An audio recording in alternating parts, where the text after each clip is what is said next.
बिस्मिल्लाहिर्रहमानिर्रहीम। अस्सलाम वालेकुम दोस्तों, मैं हूँ आयज़ा खान। क्या हाल चाल है, आप सब कैसे हो। आज मैं लाई हूँ एक रेसिपी, वो है बनाना का जूस और सेब।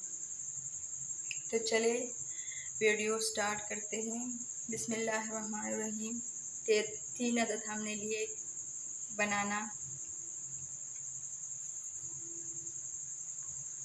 अब हम इससे छिलके उतारेंगे, बनाएंगे जूस।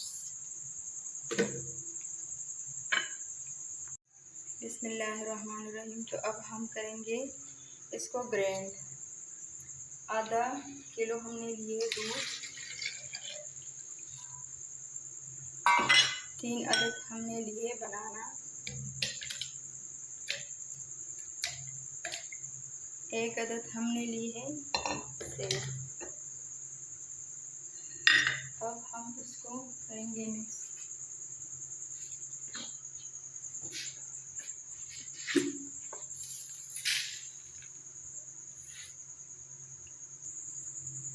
जी दोस्तों, तो 3 चम्मच हमने चीनी डाली और ये बर्फ। जी दोस्तों, तो अब हम करेंगे इसको मिक्स। बिस्मिल्लाहिर्रहमानिर्रहीम। तो देखो माशाल्लाह, सुभान अल्लाह, अल्हम्दुलिल्लाह। अब देखो कैसा बन गया हमारा जूस। हमें दीजिए इजाज़त। अल्लाह हाफ़िज़।